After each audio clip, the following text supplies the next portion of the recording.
Hello guys, कसे आहात तुम्ही? आपण रोज काहीतरी नवीन बोलतो, रोज कशाबद्दल तरी नवीन बोलतो. आपल्या आयुष्यात अशी लोक येतात ना, जे लोक असं बोलू नये, पण त्या ह्याची नसतात. ते आपण त्यांच्यासाठी किती केलं तरी शेवटी ते त्यांचा रंग दाखवतात. अशी लोक असतात. माझ्या आयुष्यात तर आली, तुमच्या आयुष्याचं मला माहीत नाही. कसं होतं, आपण बोलतो काही लोकांना ना, दुसऱ्याच्या इमोशनचं म्हणजे आज कधी कधी माणसं मी तर असे की या कारणामुळे ना रंग दाखवून मी जास्त कोणाच्या टचमध्ये कोणाशी बोलणं हे सगळं मला मला मतलबच नाही वाटत. म्हणजे आज मी कोणाच्यामध्ये फ्रेंड असू दे, कोणी नातेवाईक असू दे, कोणी असू दे, आपण इमोशनली त्यांच्याशी अटॅच होतो. मग काहीतरी गोष्टी अशा घडतात ना, त्याच्यामुळे ना आपल्याला त्रास होतो, आपल्याला त्या गोष्टीचा त्रास होतो. त्यामुळे मी जास्त कोणाच्या टचमध्ये नसते.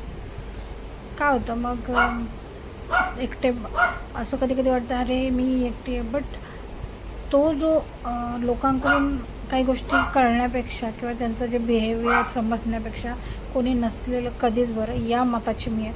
चुकीचं आहे काही लोकांच्या मते, असू शकतं, बट माझ्यासाठी ते ओके.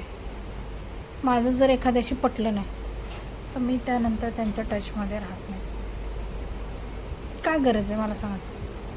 म्हणजे मला चांगले आपण खाऊन पिऊन मस्त राहतो, त्याच्यात हा मानसिक त्रास कोणी सांगितला? उद्योग लांब राहा, बोलून हाय आलो एवढंच मला जमतं. चूक आहे काहींच्या मते, हे चूक आहे, पण माझ्या मते हे चूक नाही आहे ना.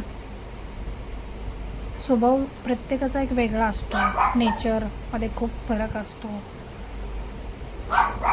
मी चूक असू शकते. मी एखादी गोष्ट बोलायला गेले की आज आपण प्रत्येक गोष्टी हसण्यावारी घेऊन जातो, तसं नाही होत. याच्यामुळं काय होतं सांगते. एखादा आपल्याला माहिती आहे, आता माझा एक मानलेला भाऊ, मग त्याला कोण मागे पुढे नव्हतं म्हणून मी माझ्या मिस्टरांनी त्याला खूप घरातल्यासारखं रिलेशन ठेवलं. बट काही गोष्टी तो असं करायला लागला की मी बोलले, यार हे काय आहे. मी एकदा जोडून दिलं, दोनदा सोडून दिलं, तिसऱ्या वेळेस आय एम सॉरी. मी चांगली आहे वाईट आहे मला माहीत नाही, पण जे काही मी करत होते ते भल्यासाठी होते त्याच्यासाठी. पण त्याच्याकडून त्याला असं वाटतं की जे काय असेल. मी खूप प्रयत्न केला, स्वामींची शपथ, मी खूप प्रयत्न केला. आणि मला असं वाटलं स्वामींनी मला हे काम दिलं आहे आणि मी ते करावं, त्याचं चांगलं करण्यासाठी मी प्रयत्न करत होते. पण काही उपयोग नाही झाला. त्याला जे करायचं तेच तो करत होता, त्याला जसं वागायचं तसंच तो वागत होता. मग अशी लोक काय करायचं आहे? त्रास करून घेण्यापेक्षा नसलेली बरी. खूप वर्ष बरोबर आम्ही आज प्रयत्न करत होते त्याच्या लग्नासाठी. काय कोणी नसल्यामुळे आपण तर असं समजा, पण त्याला ते नाही जमलं, डायजेस्ट नाही झालं. अरे सगळीकडं मीच चुकीची असू शकते का? एका हाताने टाळी नाही वाजत ना. सेम त्याच्या पण काही चुका होत्या, माझ्या पण असतील. मी खूप जास्त त्याच्याकडून अपेक्षा केल्या की त्याने असं त्याच्या चांगल्यासाठी होतं. लग्न झालं, अमकं झालं, उद्या पोरं बाळ होतील, चांगला राहायचं. पण त्याला काहीतरी वेगळंच करायचं होतं.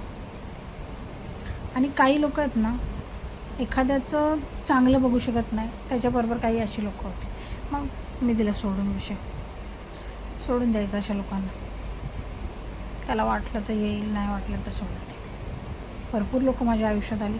मग आपण असं बोलतो की यार मी प्रयत्न करते की चांगलं राहावं प्रत्येकाशी.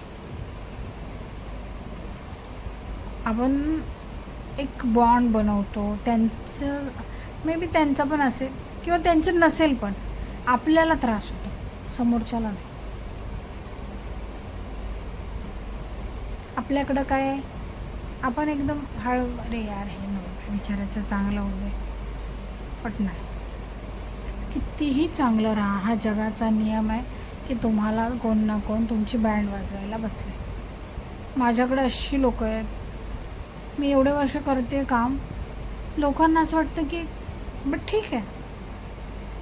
चांगले वाईट दिवस प्रत्येकावर येतात. जसं चांगला दिवस राहत नाही तसं वाईट दिवस पण नाही राहणार. देव सगळ्यांचं भलं करो. स्वामी सगळ्यांना चांगलं मार्ग दाखव. जे काय आहे ते स्वामी. आज मला हा मार्ग दाखवतील, उद्या त्यांना पुढं न्यायचं ते स्वामींच्या हातात आहे. त्यात माझी चालली पनवती, म्हणजे स्मॉल साडीसाठी. मला आता कोणाच्या चांगलं जरी करायला गेले तरी त्याच्यात त्यांचं बिचाराचं काही चुकून मकून वाईट झालं तर त्याचं पाप मला लागेल. आणि मला सध्याला कुठलंही पाप घ्यायचं नाही. मी खूप प्रयत्न करते की मी चांगलं राहावं, पण नाही. त्यापेक्षा आपलं लांब राहिलेलं बरं. लोक चांगली वाईट असतात, मी पण आहे. मी काय वरतून देव नाही आहे की सगळ्याच गोष्टी माझ्याकडून चांगल्या घडतील. पण ठीक आहे, मी प्रयत्न करत राहणार.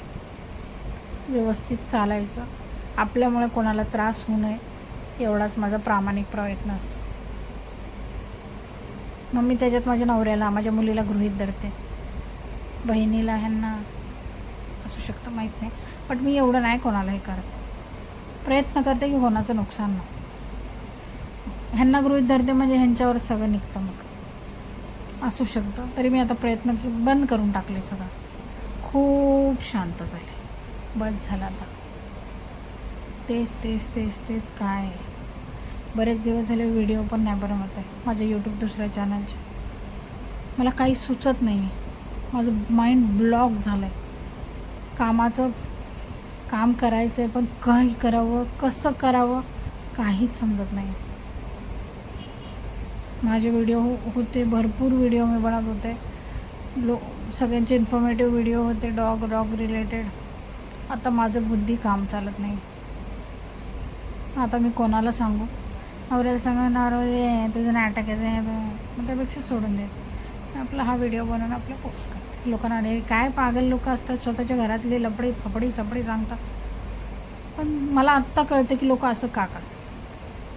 ह्याच्यात कोणतरी जे असेल ना ज्याला अरे वाटेल अरे खरंच, पण आपण ज्यांना सांगतो त्यांना आपलं काही चूक बरोबर कळत नाही असं मला तरी वाटतं. कारण जे आपल्या बरोबर असतात ना त्यांना चूकच वाटतं. आणि माणसाचे दिवस खराब असले ना की सगळ्यांना चूकच दिसतं. जेव्हा चांगले दिवस येतात ना तेव्हा मग कळतं जग. वाईट दिवसात कोणी साथ नाही देत. अनुभव माझा. ठीक आहे, स्वामींच्या कृपेने सगळं व्यवस्थित आहे. सगळं व्यवस्थित चालणार आहे. तिथनं पुढं पण चालणार आहे. हे स्वामी सगळ्यांचं भलं करा. सगळ्यांना चांगला आशीर्वाद द्या.